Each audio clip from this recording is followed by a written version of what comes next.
138e séance de méditation pour David.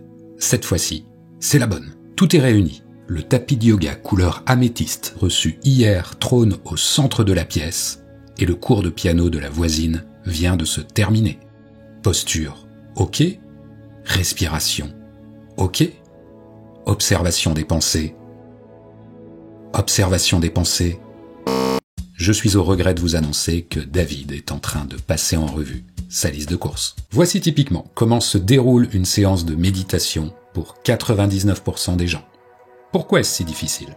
Et même quand David arrive à se maintenir dans l'instant présent, il ressent comme un goût d'inachevé. Il se dit « je me sens détendu, certes, et après ?» Est-ce juste cela que l'on ressent en méditation ? Et où est cette expérience d'unité avec le tout que certains appellent l'éveil ? Je vais te confier quelque chose.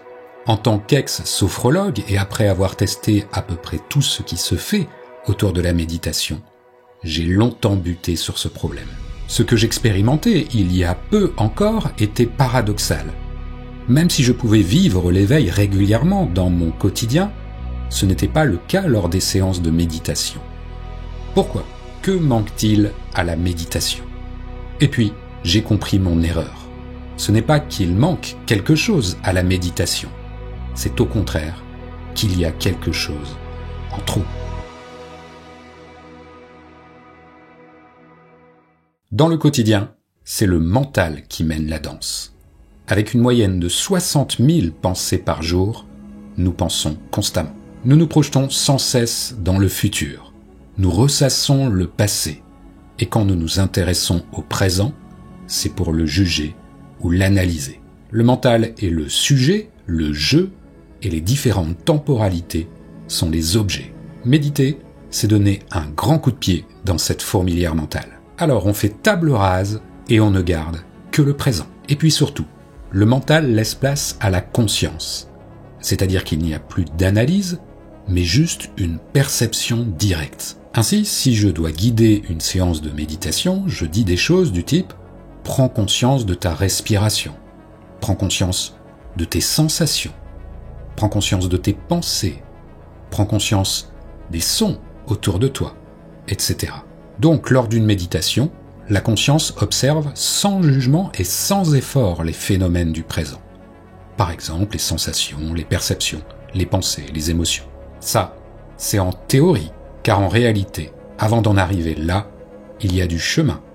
Au tout début, la personne qui pratique sera plus dans l'analyse. Par exemple, si lors d'une séance, je dis prends conscience de ta respiration, la personne qui pratique va avoir tendance à plutôt penser à sa respiration et à l'analyser, plutôt que d'être uniquement dans une perception directe. Par exemple, il peut y avoir un discours intérieur du type « Ah là là, qu'est-ce que je respire mal !» Et ce n'est pas la seule difficulté, car au début, le débutant confond méditation et concentration. Le réflexe est alors d'essayer de se focaliser sur les phénomènes, par exemple la respiration, pour s'y accrocher et ne pas s'échapper dans les pensées. Et en général, cela n'est possible que durant quelques secondes et dans tous les cas, cela demande beaucoup d'efforts.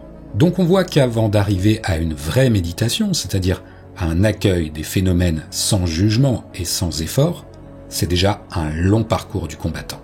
Mais même après beaucoup d'entraînement, même quand l'accueil de l'instant présent est installé, ça coince encore. Car le problème, c'est que la méditation continue à entretenir la dualité entre le sujet et l'objet.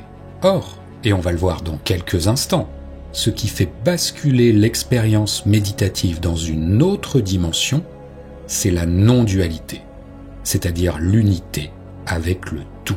Donc voici finalement le vrai point faible de la méditation. Encourager celui qui pratique à rester dans le royaume de la dualité. Mais alors, comment rendre la méditation plus simple et non duelle ? Voici ce que je propose. Et si la clé était d'épurer encore plus le processus en arrêtant de vouloir s'intéresser au phénomène de l'instant présent ? Ok, au stade où nous en sommes, tout a été enlevé. Il ne reste que la conscience de rien. Pas terrible. Avoir conscience de rien ne va, a priori, ne pas nous servir à grand-chose. Et pourtant, c'est là que ça devient intéressant, car ce rien est justement la signature de l'éveil. Voici comment l'écrivain Douglas Harding exprimait cela. Notre nature éternelle et toujours accessible est d'être rien et tout, non-chose et toute chose. Ou encore, voici comment l'écrivain français Richard Boyer décrit la bascule vers l'éveil. Moi qui ne suis plus rien, rien. Moi qui suis tout, tout. Mon corps tombe à genoux. Des larmes de joie coulent sur mes joues. Une immense félicité fonde ce dévoilement radical. Je suis, à la manière d'un vase qui doit préalablement être vide pour pouvoir se remplir, le fait d'être rien permet en fait d'être tout. Voici ce qu'est la non-dualité. En méditation, la conscience observe le monde. Lors de l'éveil, la conscience contient le monde. Ok, mais concrètement, comment accéder facilement et instantanément à cette conscience vide qui contient le monde ?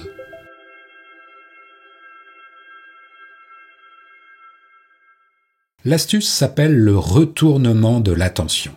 Tu vas comprendre très facilement avec ce schéma. En méditation, on a donc la conscience qui se tourne vers les phénomènes. La flèche est traduite par un « de ». Par exemple, conscience de la respiration. Lors du retournement de l'attention, les phénomènes disparaissent et la flèche se retourne vers la conscience. On obtient donc la conscience de la conscience.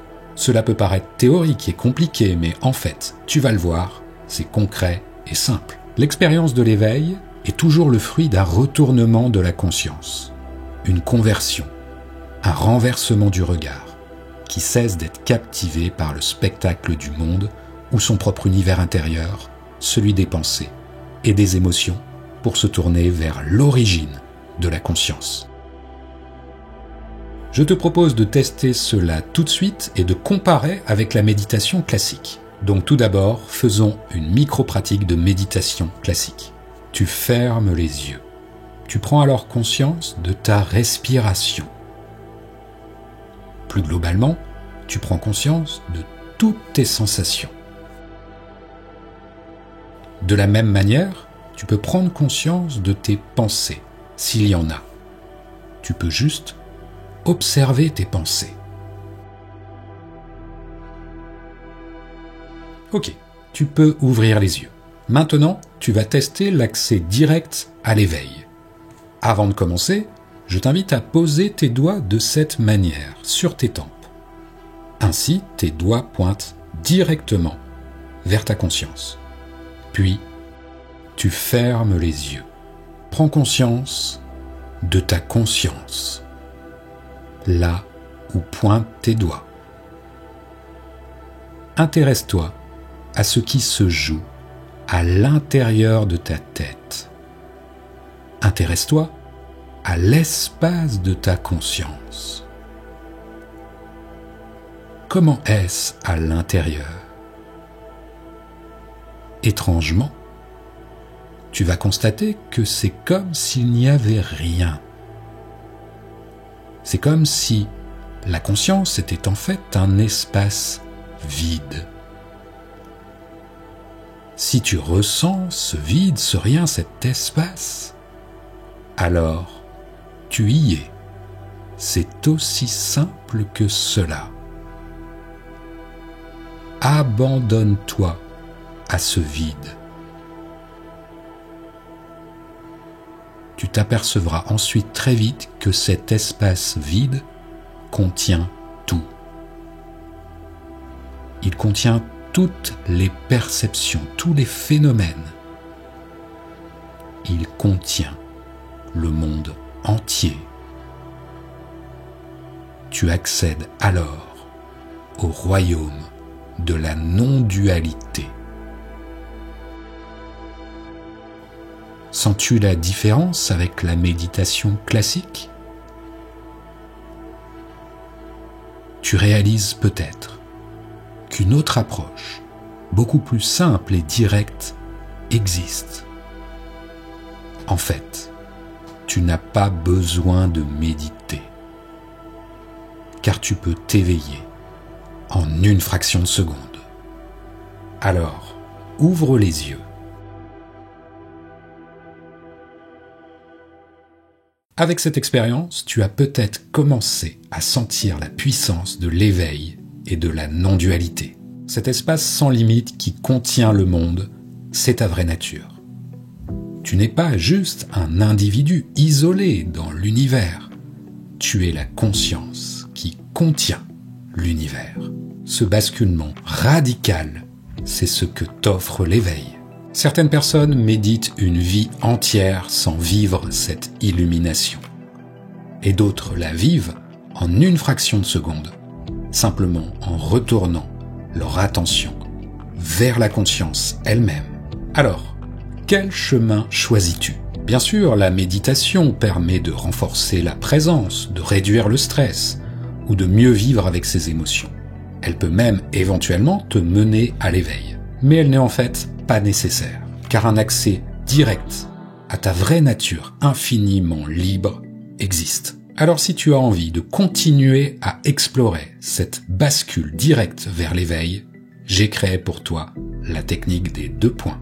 Comme dans l'exercice précédent, mais de manière plus profonde, tu vas créer 2 points de contact au niveau de tes tempes pour accéder directement à l'espace de ta conscience. Pour que tu puisses vivre cela, j'ai créé un audio que tu peux télécharger en cliquant dans le premier lien dans la description. Alors je te dis à tout de suite et surtout, n'oublie pas, tu es